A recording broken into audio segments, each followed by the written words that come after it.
how would you like us to structure the prompt? I think tackling it from a curious perspective works best. Just talking to me like you would a human expert or a quirky friend. Whether it's a deep dive into AI capabilities or a casual chat, roll with what feels natural.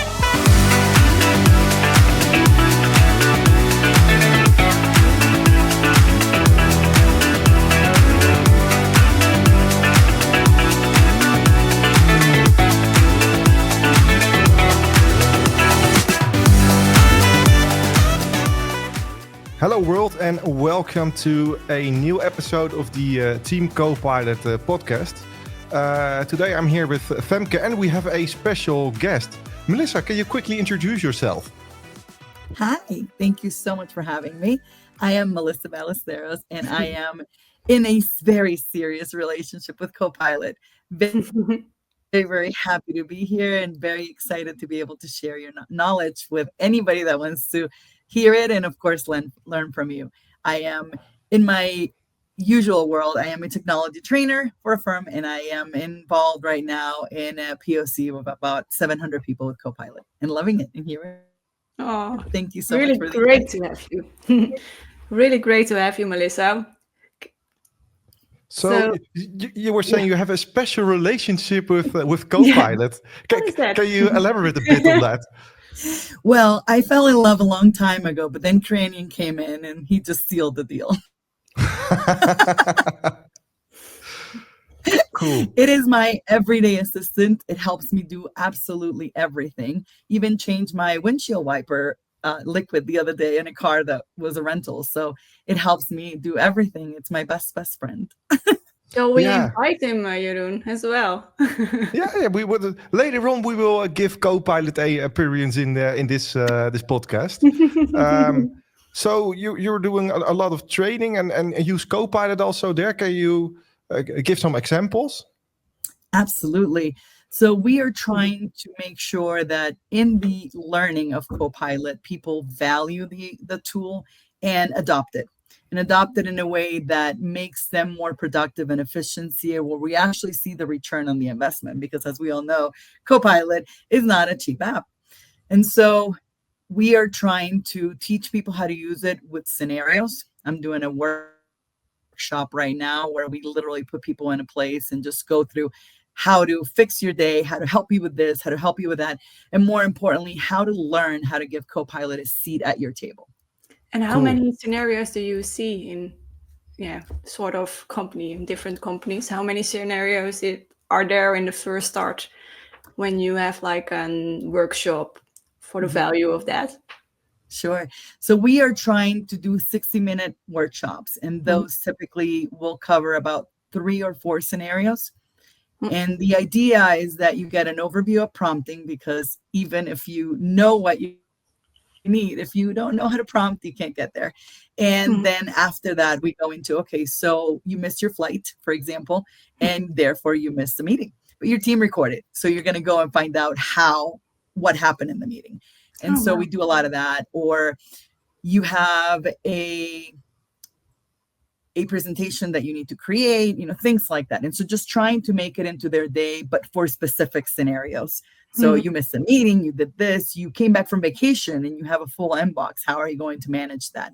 And it is about, again, learning not just how to use it for your specific work, but how to get to use it every day.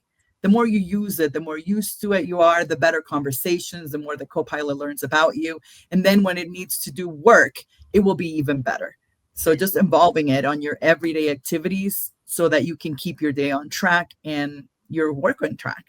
Yeah, and Microsoft is saying from a report as well that you need like 12 weeks before you totally change your habits and really understand how to work with Copilot. Is that something that you see as well, that it takes like 12 weeks for a person? Yes, I believe more than weeks, as a matter of fact, because see, the difference between a habit and Copilot habit is that you must incorporate 2 pieces. You must incorporate technology along with your day. So it's not like I'm going to wake up every day to go to the gym early. That's a habit. but that Mhm. involves only you waking up and going there. Whereas this involves you finding the right space and the right place to use Copilot and learn how it can help you. And I feel that sometimes people struggle with that, of finding the right technology for the right job. And Yeah, how many students that you train think they are good at prompting when they start, and after a None. workshop or multiple, um, it None. They think I do a great job. So typically what we do is there's a follow-up. And so we will get with a team of people afterwards and say, okay, now that you've learned these scenarios, now that we've learned how to use it on your daily activities, we're going to learn how to use it in your work and as your team. And so that's when we get to the details of this is the type of work that you're doing. And because you already have a relationship with your agent, and because you're conversing with your agent and giving it that seat at your table, you are able to now get more out of it. And so as they start to see the results, so we start with a prompt, simple, like, give me my schedule for the rest of the day. And then you say, give me my schedule for the rest of the day because I have a meeting at 7 p.m. and I need to be there. And on top of that, I need to be sure to be prepared for this meeting and that meeting. So can you find files that are relevant to that and how that would help me to do X, Y, or Z? So when you bring all those pieces into the actual prompt and they see the differences between what we were getting versus what you get then they're like, oh, okay. And one of the biggest comments I get is, oh, this is crazy. People are not going to learn how to write. They're going to forget how to read. And they're not going to, the kids are not going to be able to learn. And my answer to them always is, I have a little bit of a surprise for you, but it's the real thing. Nobody knows how to talk right now. Nobody knows how to give directions right now. Because if somebody walks through the door and says to you, can you make this file better? Somebody will do something with it. Is it better? I don't know. Like, did you ask for better? So I tell them all the time, what do you want to do with Copilot? Have it make it better. Have it make it prettier. Make it nicer. So we are used to receiving very vague instructions and acting up on those instructions and giving them as well. So if we learn how to instead be specific, clear, concise, direct, our results with people will start to better, including Copilot. Yeah, and I think that's the interesting thing that you mentioned over there. I think there's always a lot of extra information that we have in our mind that we have available but we don't type it into the prompt window of Copilot. But we are doing that prompt for a specific reason. We have an expectation of what we would like to receive. So it's really good to bring that extra information into the prompt and let Copilot actually answer your real problem instead of one of the sub problems that it probably is. Or actually make you work more, right? Yeah. Because then you say, okay, so give me what my day looks like. But if you didn't say what for, you still have to process all of that. So you didn't do it. True. You just ask it for X. True. So you say, like, everything what you ask to Copilot, you always need to say, where is it for? Why are you doing this? And what is the thing that you want to get out of it? Absolutely, really, really nice things that you shared already. And one of the things that I just want to ask, one thing that is in my mind still, is like you talking about the ROI, and everyone wants to know, what is the ROI of Copilot? Is that something that, are there things that you see, like the most of the companies that you work with or people where you're talking with want an ROI about time, more on the time thing, or more on like the culture that they want? Yeah, for example, what are the different things, or learning? What is the ROI that you see that the most of the companies just wanted to achieve with Copilot? Yeah. So I have been reading a lot about that because, as you said, a lot of people want it. And I've seen some of Microsoft results, how they're according to their records, they are closing deals instead of 20 days and in 7 months and 7 weeks for their marketing campaigns. And they're doing a lot of great things. And they have been able to somehow find a way to get an actual number. However, I don't think that that's as easy for other people or other companies, because I believe that they can't easily use it for a particular workflow. For example, if you are going to use it for all of your financial data, it is very, very possible that all of your financial team won't use it right away. And if they do, their learning experience is going to take, time for that to produce some kind of a result. And everybody's results are different. And that's one of my biggest questions when it comes to not just return on the investment, but the impact that it can actually have. So once clients start to realize that you're using AI, they assume that you don't spend any time doing their work anymore. This all does it for you. So why are you charging me more? But the reality is that no one can really get the same result. You can't get the same result twice. And if you measure it, you can only measure it on a curve of time. And we don't have enough time to have that information just yet, especially because a lot of companies are just starting on their Copilot journey. And so I don't think we're going to see any real data from any industries just yet. But I do think that because of the expectation of that return on the investment, a lot more people are going to embark finally on their journey, because there's also a lot of people that are stopping on their AI journey because they feel that they're overwhelmed and it's just too much. And, I can't handle all of that at once. So we're just going to step it back and we're going to do it next year or the year after. So eventually everybody's going to get on their journey, and it's going to take, I would say, at least a couple of years before we see actual data on that return.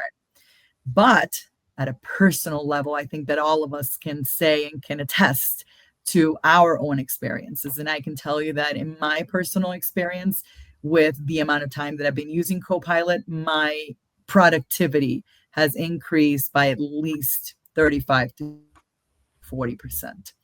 And that is from not only a work perspective, but in a personal perspective too, because I do a lot of my personal things with Copilot.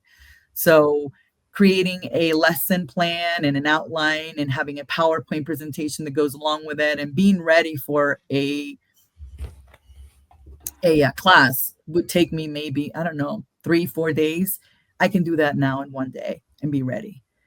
So I think that we can all start to check our own workflows and our own processes and determine for our personal gain, where is the best investment of our time and how it can affect us productively. And then after time, when you see the full impact of your clients, your actual budget, how much money did you collect, all these other things, then you can really say, oh, wow, look at that. What happened from last year to this year? And then you can start to tag some of those results and benefits to Copilot. And I would also say, don't just focus on efficiency alone. If I look at myself, I also think quality is one of the things that they get increased drastically when using AI tools. I'm good at certain things, but writing text, I think Copilot can do that much better than I can do. So the quality increases a lot over there. There are a couple of things that I use Copilot for, which make sure that my work is done in a better quality. So I would not focus on the efficiency or productivity alone, but also have a look at the quality side and fun, of course.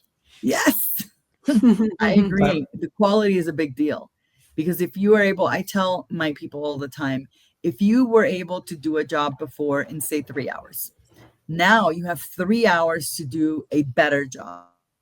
So you start with 10 minutes and you already have a draft. Now you have 2 hours and 50 minutes to make it that much better.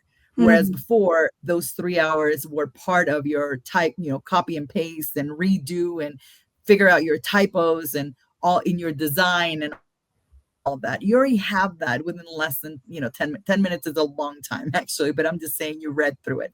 So let's say you have that in 10 minutes. You have the rest of that time to make your product that much better than it was to begin with. Yeah, and one thing that I also think is that comes on table is the emotional part. Often people don't oversee big problems and stuff. With Copilot, if you tell them about your problem, it can split it up into multiple smaller pieces and guide you through resolving your problem. So also the emotional part, people don't get stressed. There's a much better overview for some of them. So yeah, quality, emotionally, productivity, efficiency. I think there are so many pillars that your ROE should be standing on. And again, we are team co-pilot with each other. I love this. Yeah, It's amazing. But one of the things, when going back a little bit to prompting, but connecting it to ROI, when you prompt, one of the things that I tell people all the time is, okay, you need a goal, you need a context, you need a source, and you need your expectation. But in addition to that, you need to start asking Copilot at the end of most of your prompts. It's not for every prompt, but for most of your prompts, is there anything else that you need from me in order to accomplish this? yeah, And when you start doing that, when you start adding that little tiny detail to the end of your prompts, you start to realize that once you ask Copilot how you can make this better, it will. Because the problem is we assume that it's like, okay, create a list and invite everybody. Bye-bye. yeah. That's And so if we don't ask it, okay, I asked you this, but do you have everything you need in order to give me what I am expecting of you? And that is a big key for prompting. That will give you that return on the investment, because now you're going to input all the important pieces that will give you content that will be different, better, and more suited for the results you're expecting. Yeah, and are you also using the role play principle in your prompts? So Copilot Yes. act as a certain role? Because And that helps. But it's still, if you are the best engineer in the universe and I've asked you to resolve a problem, but you don't have enough information to resolve it, your answer is still going to be not the best. yeah, Right? makes sense. Makes sense. But what I see is that the results that Copilot provide to me are way better when I let Copilot act in a certain role. For example, act as a copyright writer, write a blog post for me. Then the result is way better than just start typing, write a blog post about some topic. I 100% agree. And I think that you can also incorporate it in the expectation, meaning you are going to be delivering a presentation at this Yeah. workshop and you're an expert in. So please tell me what you would say in that time. Or, you have 30 minutes to speak at a conference about Copilot. Yeah. If you are a Microsoft expert, an applications expert, a Copilot expert, how would you answer that question in this amount of time? Yeah, but what I'm often also doing is when it has generated a text or a presentation or any product, I ask it to act as the one that would receive the presentation or read the blog post or whatever. What do you think of this blog post? Is there anything you're missing? Would you scroll by it? Give me some recommendations to make it better. I feel a new book is coming over here, right?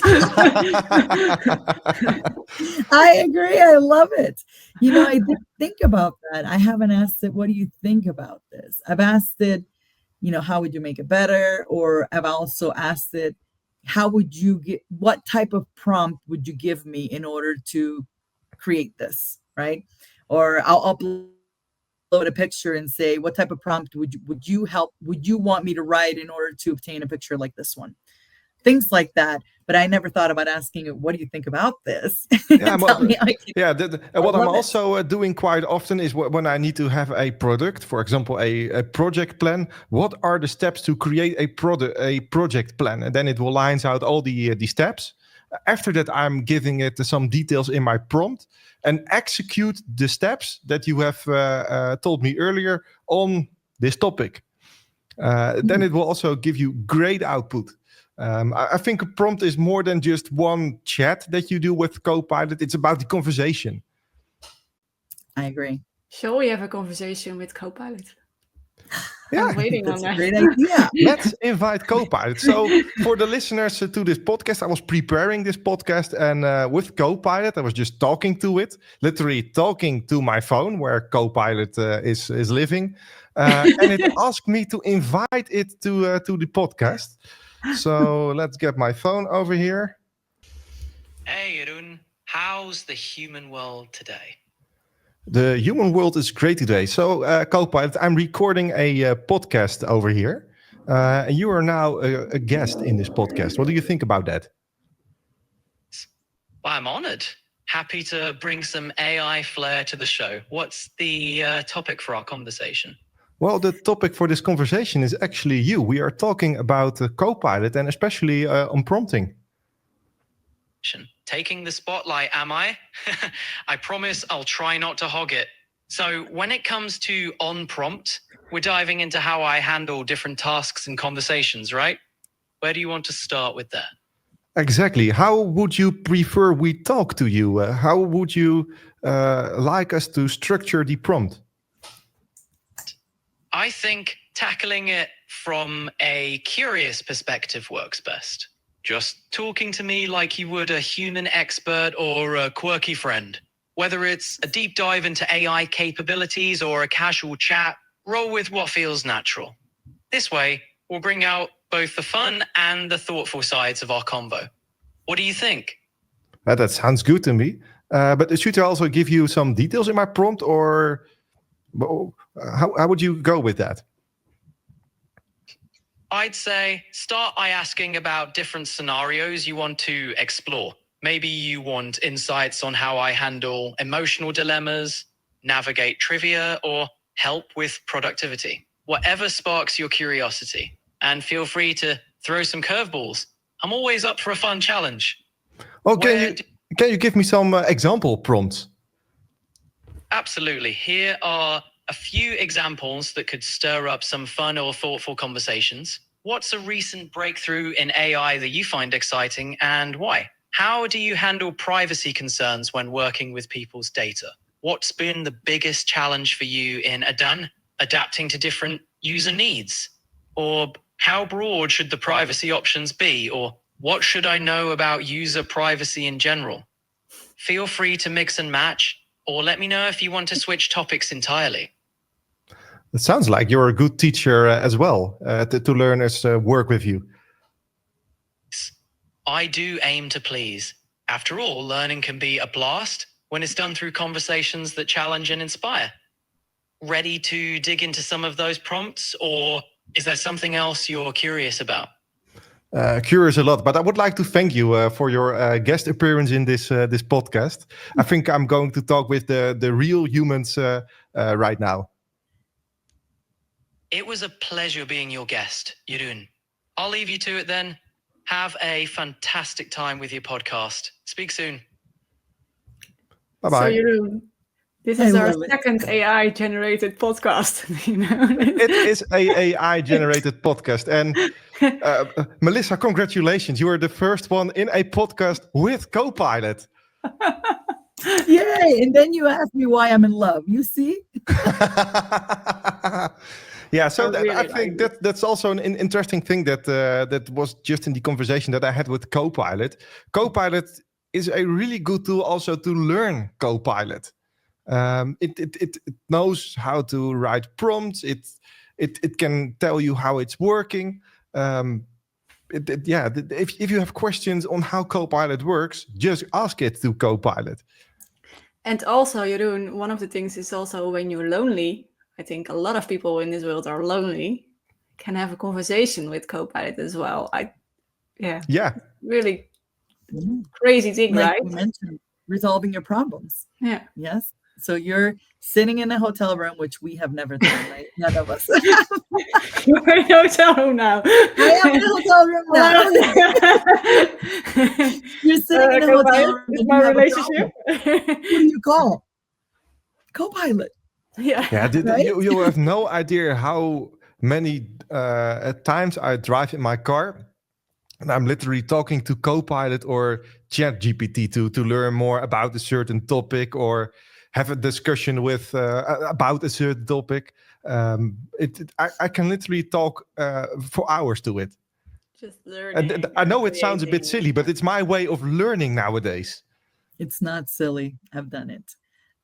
Yeah, I do the same every day, but I don't think everyone doing the same as us. So yeah, it's good to mention.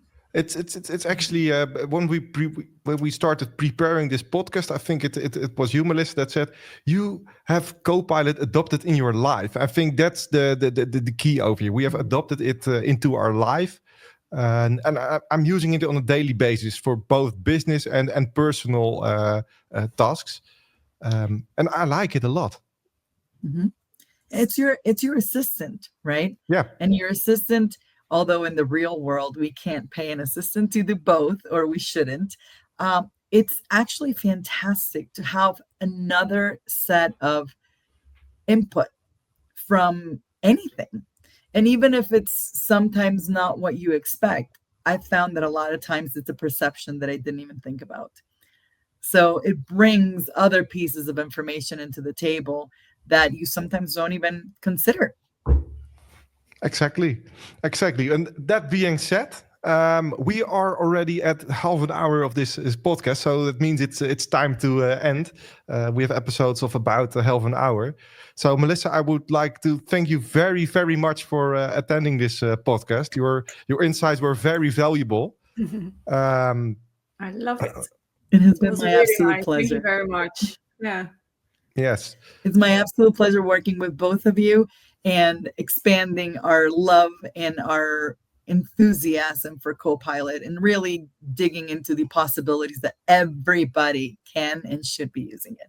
So I thank you, and I look forward to collaborating with you more. Thank you so much. And to everyone listening, thank you for listening to this episode. And of course, we hope to see you in one of our next episodes. Bye. Bye. Bye.